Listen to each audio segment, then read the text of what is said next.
Well, good morning, everyone. We're almost in the afternoon, but it's still morning. I'm Sarah Edmondson. I'm the European lead at Fortescue Future Industries. So effectively, my responsibility is really to get the growth strategy in the region up and going. And we're going to be talking about one of my favorite subjects, which is what will it take to get the global green hydrogen trade going? And we've got some extraordinary panelists, which bring a lot of variety to this discussion. Yoon Choi, who's the CEO of Korea Zinc. We've got Julian Rowland from Trafigura, Timo Bollery from H2 Global, and Cord Landsman from ThyssenKrupp. So I think that it's time for us to just kick it off. I would like to say just very quickly that at Fortescue, you might have seen that it is our mission to make green hydrogen the most globally traded energy commodity in the world, which is a very ambitious mission indeed. But that's really on the basis that this is going to be what's necessary to really unlock the full potential of green hydrogen and its decarbonization opportunities. So with that in mind, I'd like to maybe just very quickly start with you. Could you just take a moment to very briefly introduce yourself and talk about Korea Zinc? And then I'd like to ask you a more specific question about what do you think are just the basic ingredients to getting global trade moving? Hello, thank you very much for that kind introduction. I am Yoon Choi, CEO of Korea Zinc. Just to give you a very quick introduction of my company, we are a non-ferrous smelting and refining company. Korea Zinc, the name is doubly a misnomer in a sense that, we operate in other countries, including Australia, Vietnam, Peru, Bolivia, and other countries. And also, zinc is probably one of about 23 metals and chemical compounds that we produce. So we are the #1 producer of zinc, lead, silver, indium, and maybe some other minor metals in the world. So, and as such, we consume a lot of electricity. And as I was a CEO of Sun Metals, which is our Australian subsidiary from 2014 to 19, we were facing a very difficult times in terms of historical highs in Queensland electricity price. So we built a solar farm.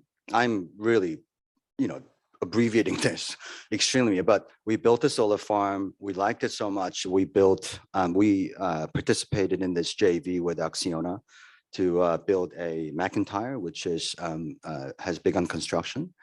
And we also acquired this company called Apiron, which is a renewable energy development company in Australia. So all in all, just comprising these 3 acquisition investments, we have invested more than $1 billion into this sector. Starting from a perspective that we are extreme user of energy and especially electricity, but seeing that this is going to be a huge opportunity. And that opportunity comes from something that is very, very simple. And, I can now shift to answering your question, which is, so how can we make the trade happen? And, what I'd like to do is to rephrase the question until I kind of am more comfortable with the answer. And if I may rephrase the question to say, so how do we make hydrogen more like a commodity? And I think Julian will like that. And so that, I think, kind of allowed me to answer this a little bit more with my own language. So, and I think you probably need many things, but to name a very important few, you need the value proposition. You need a value arbitrage that you can, create something here for a certain cost, and somebody else over there is willing to pay for it, something, preferably at a premium, right? And you need all the SCM, the supply chains, including terminals, pipelines, tube trailers, in the case of hydrogen, ships, all those things. And you need standards by which we can call something a commodity, so that we can agree on what we are exactly trading. And in that regard, I think the introduction of the green hydrogen standards is very timely and very, very important. And it actually feeds back into the first requirement, which is the value proposition. Now, going back to my experience in Australia, so when we built a solar farm in Australia in 2016, the cost of the generation was something in the order of $40 per megawatt hour. That was Australian dollars. So that was less than $30 per US dollars per megawatt hour.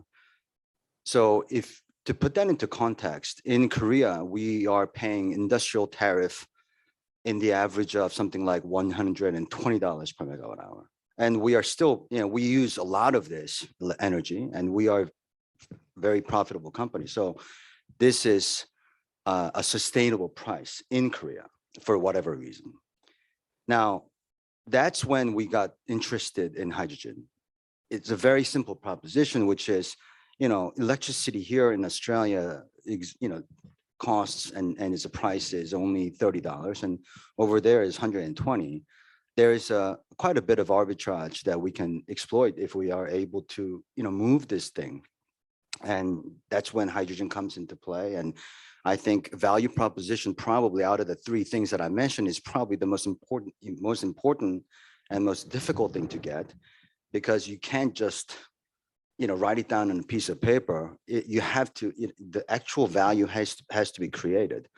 And in that regard, I think a lot of people, very smart and capable people, are doing fantastic jobs in terms of developing SCMs, developing standards, and all those things that I cannot do personally. But what I would like to kind of, highlight during my talk here is that there's still a lot of work to be done in the first requirement, which is creating that value proposition, the underlying value upon which the trade is actually possible, right? And we, during the couple, yesterday, listened to a lot of people talk about hydrogen. I am very encouraged about the way we're going, at the pace that we're going at. But at the same time, I do hear quite a bit about supply of hydrogen and production of hydrogen, but I hear very much little. And, compared to the talk about supply, much less about how we're going to use hydrogen and who is actually willing to pay for this stuff. Right. So that's, I think, the missing link at this point. Which is a perfect, so I mean, ultimately what we're saying is it's certainly very nascent, and a nascent industry or a nascent commodity, if we will, is going to have significant challenges. But Timo, who's also on our panel, has spent the better part of at least 2 years or more really trying to address a lot of these challenges. Clearly on the continent, I mean, we certainly see the value proposition here in Europe, perhaps more potently, especially following February 24th. But even prior to that, as we see that the European Union was really moving into legislating in a lot of the climate targets. Timo, can you tell us a little bit more about how H2 Global got started? And ultimately what you're trying to do, and then what you see as kind of the key ingredients to get the trading and efficiently moving. Yeah, perfect. So my name is Timo Balahai. I'm the CEO of Hintco, the probably most stupid company in Europe at this point in time. I will explain later why the company is a little bit stupid. And because we're trying to address exactly sort of that missing link that you just referred to. Around 2 years ago, we were actually based in Brazil, working for the German government, advising the Brazilian government on let's say, innovative forms of energy finance. And we were also approached by the German government to support channeling private sector investments into hydrogen. And we just looked at, let's say, existing subsidy schemes, and we came to the conclusion that won't really work. My background is in finance. I'm a project financier from my background. So I looked at it, I said, listen, there is no business case here. We have no long-term offtake agreements. We don't have any solvent off-takers. There's a huge regulatory risk, the market risk, price risk, regulatory risk. We need to address that. And that's when the idea came out, what if we install a physical intermediary between the supply and the demand side, really a physical intermediary that is the contractual partner on both sides. because that physical intermediary, if it's government-backed, can absorb all these price risk by entering into long-term offtake agreements, guaranteeing the offtake for the time, not only the price, but also the offtake, and also absorbing all the regulatory uncertainties. I think the way forward was very important yesterday, setting standards. We're missing that. We're very much looking into what's happening, the news from Brussels today. But there are lots of changes on the regulatory environment, which makes it extremely, let's say, uncertain predicting into the future. On top, we have that chicken and egg situation. We've got relatively high production costs for green hydrogen. And sort of the fossil pendant is much cheaper. There's this huge cost of difference element. On top, we saw yesterday also the predictions into regard to the reduction of the production costs going forward. Nobody would start investing now. And that's where we try to come up with H2 Global, with HINTCO, that stupid intermediary, the hydrogen intermediary company, because that enters into those long-term offtake agreements, supporting the business case on the supply side. And on the demand side, we also enter into short-term offtake agreements, and that makes it a very flexible instrument because we've got long-term offtake agreements on the supply side, short-term on the demand side, and that allows also that the cost of difference, which will be quite significant in the beginning, but might sort of diminish over the 10-year or 15-year time period, that HINTCO can absorb or benefit from decreasing prices they can achieve in the markets, so that the taxpayer who's supporting this mechanism, in this case, we received around 1 billion euros by the German government for a first round of auctions. That's going to be sort of diminished. So it's a very tax efficient subsidy scheme for the government here. And I think we see that the European Commission has started hinting at the fact that they'd like to use the Innovation Fund to sort of replicate this. Are you working very closely with the Commission right now to make this more of a region-wide Absolutely. scheme? It's also already sort of based in the coalition agreement of the German government to Europeanize H2 Global. And the mechanism in this, for the first 900 million that we received from BMW UK, it's for the import outside of Europe, into Germany. But you can use the same mechanism for, let's say, an inner European mechanism or imports from specific regions for specific products. And we are in very close discussions also with the cabinet of Mr. Timmermans to see how we can use H2 Global and also the mechanism, the H2 Global Foundation that is already in place with around 40 funding industry players from all over Europe, all over the world, to use that mechanism to make it bigger and a European project as well. Last question, just maybe to kind of finalize maybe everybody's understanding of H2 Global. Is it just green hydrogen, or are we looking at derivatives as well that will be part of the scheme?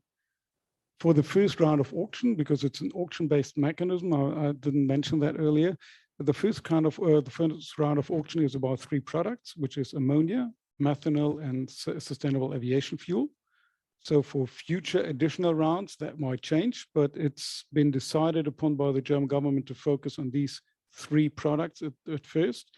I think also one of the reasons is we need the logistics to be in place.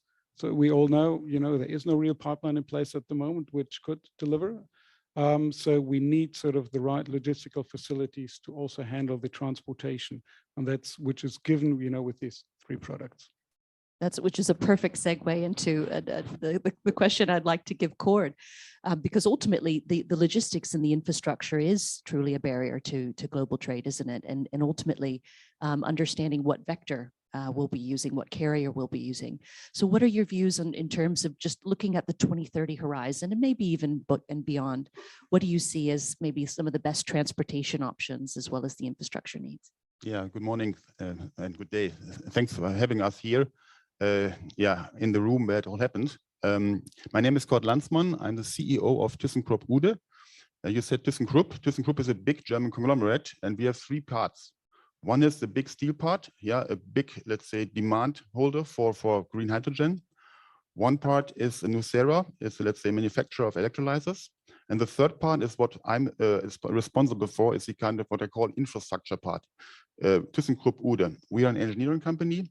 We have been designing and engineering chemical plants for the last 100 years. And we also plan to do this for the future. And this is where I step in. I worked the last 20 years in the energy industry. I worked with green electrons, developed renewable onshore, offshore, and PV. And now I work with green molecules, because from my perspective, chemistry is what connects the energy with everything else. And we are really on a let's say at a change point where we can really, let's say, now see the start of a big hydrogen industry coming up now. And our part is logistics, infrastructure. And you just heard this, I'm more looking into logistics and the transport, because I clearly see this will be a global market. Yeah, we will see production of hydrogen where the costs are cheapest. And this is defined by the renewable, by the electrons, the green ones, which can be produced cheap in some areas of the world, but where not the demand is. So we need to have, let's say, a global trade, a global market, which is a physical market, which brings the hydrogen from one end of the world to the other one. Australia says shipping the sunshine, which is a great logo in my eyes. And when doing this, we step in, because at the very end, what we can do is you give me electrons and water, and we can design the hydrogen production, the ammonia transfer, the shipping, the handling. We can also, let's say, design the offloading. We are shortly announcing our first pilot project on ammonia cracking to convert ammonia back into hydrogen, so we can cover the whole value chain. And from my perspective, you hear this, ammonia is right now the choice. Yeah, ammonia is clearly, from our perspective, the carrier for the years to come. There are other options out there, but ammonia is used for the last 100 years. Yeah, on the one hand, the energy density is higher. You need less ships for the same amount of energy. It's proven for 100 years now.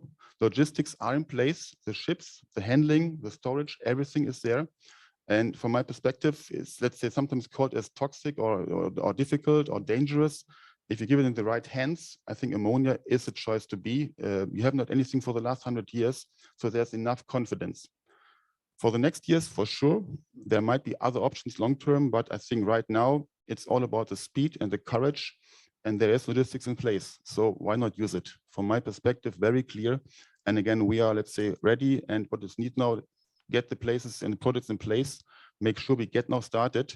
And I think I fully agree here. We need, on the one hand, a clear regulatory framework. And with our first standards now, I think we get this in place. We need offtake for the people who are going to invest. We need a business case, and we just heard it's also happening now. So we have the expertise, we have the logistics, we have the know-how, we have the money. We need the courage now, and then all stars are aligned to get this in place. Can I ask if you can share, you're clearly a very global company, which jurisdictions around the world, which countries do you see are kind of moving, some of the first movers in terms of just preparing that infrastructure piece on the export and then on the receiving side? I think, yeah, I will be in Australia in 3 weeks. I was in India 2 weeks ago, and I'm supposed to be in the Middle East also. And then the 3 regions I think already quoted. Right now, I think the biggest, let's say, push is on the one hand, yeah, Australia, very clearly, let's say, very low production cost. And this is what I said before. We see India ramping up, also China, and we see also the Middle East, where a lot of projects are happening, which are all thinking about being, let's say, hydrogen hubs for the world, for the future. And clearly we see also their shipping very, very important. Up to 2,000 kilometers, maybe pipelines, but other than that, there will be a lot of shipping around the world, like LNG. But this is, I think, what's going to happen. Fantastic, thank you. Now, Julian, trading is certainly in the DNA of Trafigura. But you're obviously on the renewable and on the power side. What do you see as some of the key ingredients? Because clearly you've got your trading arm within Trafigura, but you're also very much looking at the development of the projects yourself. What do you see as the key barriers and key opportunities to get? Yeah, thanks, Sarah, for inviting me, and thanks for the question. Just a quick note on Trafigura, but because people are not maybe familiar with what we do, we are a global commodity trading company. So we move basically molecules, metals, concentrate, minerals all over the world in size, meaning that we're moving probably 5 to 7 million barrels a day of oil. We're moving 150 million tons of minerals and metals. And as such, we're operating a large fleet of vessels. We have probably 4,000 charters. We charter 4,000 vessels a year. So with that, what we see in ammonia is quite interesting. And our job is not only to move the product, but we buy it, we finance it, we prepay developers and miners or oil producer. We do give credit facility to the receiver. So we are, providing logistic, we're providing market pricing, we're providing financing and a lot of logistics. So when we look today at what's going on with this new and renewable fuel, as a company, we all obviously very excited. We think that the ammonia market has a great future. The reason being that we see, as we've discussed here, that green hydrogen being produced in a remote location off grid is something of very economical for the world. And therefore, the idea is that how do we produce hydrogen in one place and you bring it to the other place? Or how you bring this hydrogen and transform in a fuel that can be used by the market. And therefore, okay, we're all learning today. We are much positioning ourselves. We're talking to a lot of developers. We are starting building our own market views. And our ideas will be to be able to offer to our developers some bankable offtake agreement so that they can go and finance their project. Now, how are we going to do that? I think it's going to be a matter of understanding the pricing of those projects, understanding where the demand will come from. And today, when we look at ammonia, we think there's like three main basically possibility. One is transporting as a vector of hydrogen, so bringing ammonia into Europe and then cracking that back into hydrogen. You have as well a massive development in the shipping industry, where today we're working on the ammonia engine, which will be ready by 2025. And this ammonia engine will be a dual engine that will be burning both ammonia and fuel. And for the shipping industry, which have been trying very hard to decarbonize, it's a massive breakthrough. And we are going to be, as us, user of this ammonia for our ships. And we hope that we can retrofit our ships tomorrow with ammonia engine. And the third part of the ammonia consumption will be, of course, fertilizer, but as well co-generation with coal, like people are trying to do in Germany and in Japan. So I think we see a lot of great potential and great demand coming from ammonia, and therefore we're very, very excited. Yeah. Which is an excellent point, really, with the shipping on that as you move to a dual fuel solution, it's a great opportunity to actually really start promoting the global trade. Exactly. Yes. I think the overall, I think shipping contribute to what nearly 7% of the global emissions. So it's massive, and therefore all people that are moving, product needs to find ways of decarbonizing shipping. As Trafigura, we've done a lot of work, and Jonas was part of that on promoting and publishing some very strong study on white paper to the IMO. So we're lobbying today the IMO to say, okay, we need some form of carbon mechanism or carbon penalty or credit mechanism so that people will be incentivized to retrofit their ships with ammonia engines and to burn ammonia. I think it's possible more today than before, thanks to the oil price which went up, and because we believe that if we can produce tomorrow ammonia in the $600, $500, $700, this will be almost competitive to the current oil price. So it's great for the world. Yeah. So how important do you think it is to start having an indexation or some sort of reference market price of green hydrogen or its derivative products on the global market? It's definitely too early. Okay, you're only going to start having an indexation when you start producing and you start selling those products. So today it's all a bit conceptual, I would say, because the engine do not exist. The green ammonia is not being produced in quantity and the market is not there. But we have a say that basically the appetite comes while eating. So it's only when those molecules are going to be in the market that people will say, hey, I want it. It's quite good for me, or I need to be green, and then the pricing mechanism will slowly put itself in place in a natural manner. People will buy, people will say, okay, sorry, I can buy this from Oman a bit cheaper than you, and then the market will slowly create its own index. So that will come very naturally as soon as those molecules are produced. Thank you. Excellent. So we do have just a few minutes for questions from the audience, which I see right here. And I would just ask any panelist that feels that they could answer that to pick up the microphone.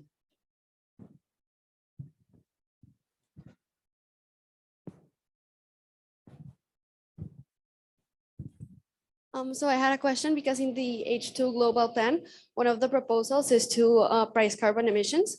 However, by 2030, not the full, green hydrogen won't be able to completely replace fossil fuel energy. So I was thinking about how this could affect the current inflationary crisis that we're facing in the world if we price carbon emissions right now without being able to replace it with green hydrogen? I think that falls to you, Timo. Maybe, well, we're not pricing it with H2 Global. What we're saying is that we assume that carbon pricing, border tax mechanisms, quotas will have a significant impact on the demand for green subsidies, which could be, hydrogen or derivatives. And that's where we say this has got a huge influence, and that also will create, at the end of the day, the business case. So we're trying to take out that sort of uncertainty about future CO2 pricing regulatory environments by absorbing these risks by providing long-term offtake agreements today at a standard that we agree upon for a 10-year period now with the production side. So we're not interfering in any case or in any form with the CO2 pricing or any other mechanism. Excellent, thank you. Heino von Meyer from the PTX Hub. This session is about trading, but it seems we are equaling trading with transporting, but that may not be necessary. If we have proper certification in place, why then transport? If the point is to reduce climate risks. So if we produce jet fuel in Chile, let's say, why on earth transporting it to Europe and not trading in terms of book and claim the certificate that the jet fuel amount was put into the market and then put the fuel into any plane in Chile? The balance for the climate is the same. Once we can jump over the transporting, the costs will be fantastically lower. I think that's an excellent point, that ultimately there's going to be an initial phase where there's going to be, these sort of first transactions, and we see some of the first offtake agreements, and the H2 Global scheme, right, obviously kind of facilitating some of those initial movements. But then there's going to be an optimization that needs to occur if we're going to reduce our global carbon footprint. So, when would you see, perhaps, and obviously it's the $1 million question, but maybe Julian, when would you see global trade reaching a level to where we could really start optimizing the movements of shipments? Well, I think I will answer the question a bit differently, and just to come back to your point and your good question, because in an ideal world, you don't want to transport anything. You want to consume locally, and that's what we're trying. I mean, as a world, that's what we should move. However, the markets are optimized in a way that the market are efficient. If you want to have an efficient market and a transparent market, the pricing points, you need to be allowing basically somebody that produces cheaper in a place, unfortunately, to offer to another place because it can compete with the people producing locally at a higher price. And that's exactly where we are today. I'm not saying that's the best world. I'm just saying that's an efficient world and market mechanism, because you give at the end the consumers to be able to choose what product he wants and at what price he wants to buy. If he wants to buy this product because it's cheaper, even though it comes from a long distance, you cannot deny him his right to say, no, you have to pay more because it's produced locally. So this can happen probably in the future when we have a better carbon basically incentive to prevent or to penalize transportation. And that probably will help to prevent, unnecessary transportation of goods from long distance. So just to kind of continue on that answer by Julian, which I agree completely, the trade assumes inefficiencies, and it is the trade that corrects those inefficiencies. And in the same way, I think, in my personal opinion, it is the function of the market and the purpose of the market is the same. So when we say green hydrogen is very promising in Australia, why is that? That is because there's abundant resource of renewable energy in Australia, but there is no one to buy these energies within Australia. And if it was in the form of electrons, we would still have that problem. And Australia, to a certain extent, still does have a problem stemming from the lack of demand. but it is hydrogen. What is exciting about hydrogen is that now that energy can have a medium by which it can be transported and exported to countries like Korea, Japan, and other places where they have a mirroring problem, mirroring inefficiency, where they have all these demand, they have all these, consumption of energy to create further value to the chain, but they lack the energy source. So I think while perhaps with an exception of, with an exception of US, the energy balance between supply and demand is going to be skewed for most of the countries in the world. And that is exactly why green hydrogen is exciting. And it is actually a part of the solution.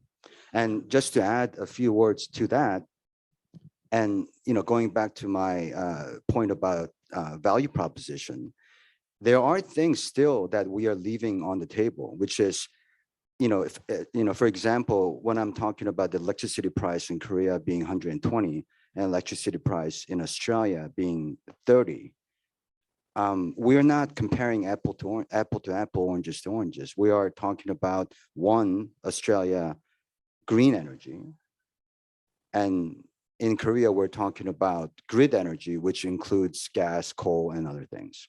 So there has to be a bigger gap between these two numbers if we were to introduce the standards and quantify the premium or the penalty that it entails in either of the electricity. Same thing with using hydrogen to replace diesel engines, which I think is the lowest hanging fruit in our proliferation for the proliferation of hydrogen.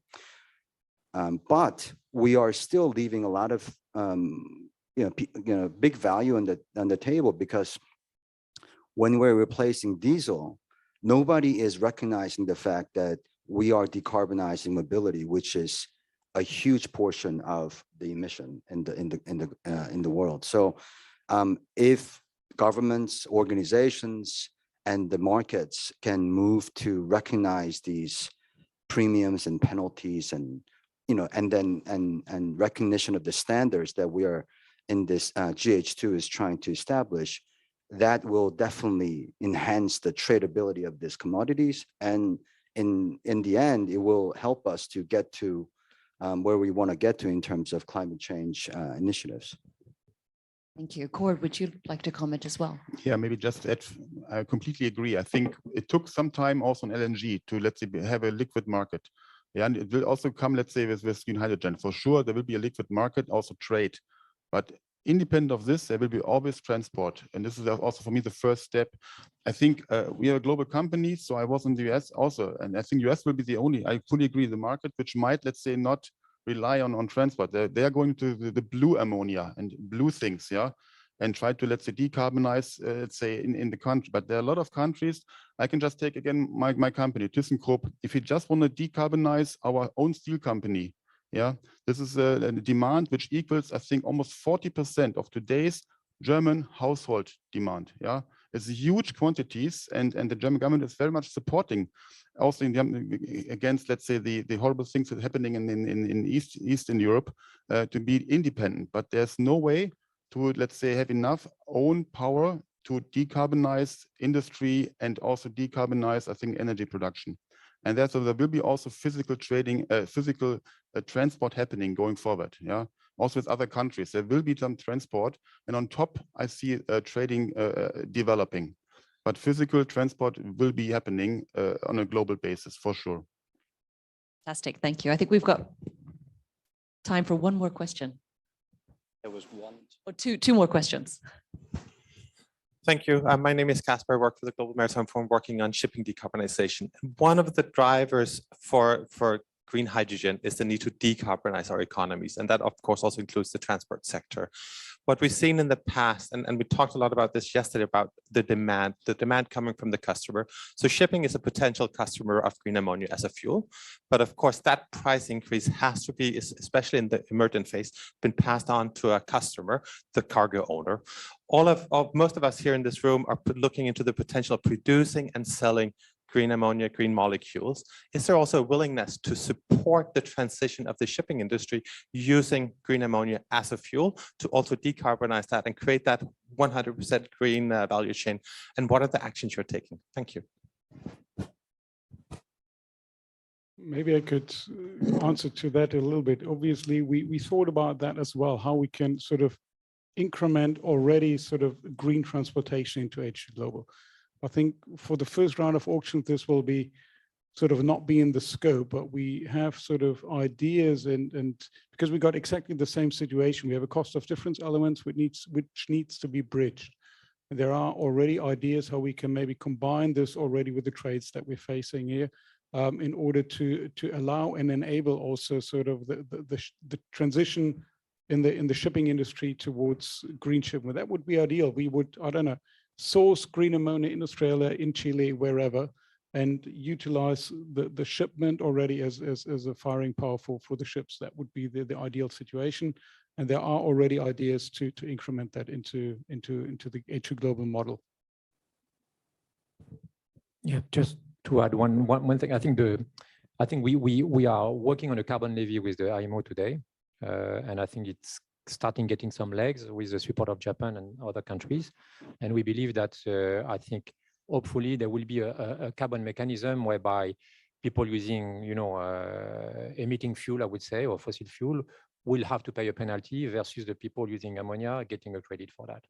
So I think this is a very standard mechanism that we use in a lot of ETS or even the LCFS in California, and that works. Okay, I think it takes a bit of time probably to convince everybody, but I think the IMO is working toward a solution to allow and promote basically green fuel for the shipping industry. Fantastic, thank you. Last question. Hello, Roland Fisher. I'm actually not sure I've got time for the answer, so I might just do a vote.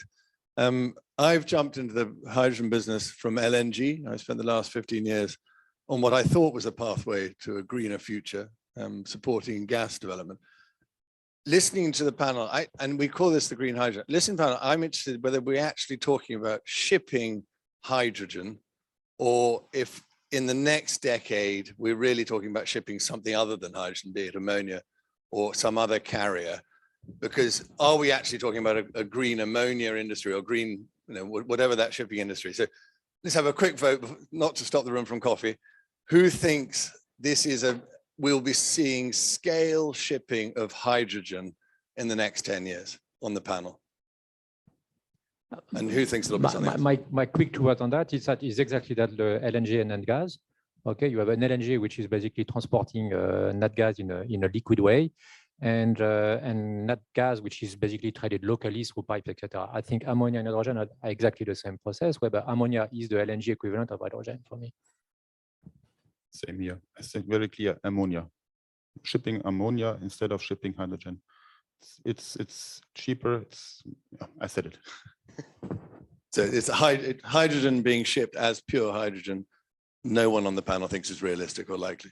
No? Okay. Maybe not in the sort of short term. In the medium term, I would see let also the market do what the market does. Let's see what's the outcome, and I wouldn't rule it out. I would say.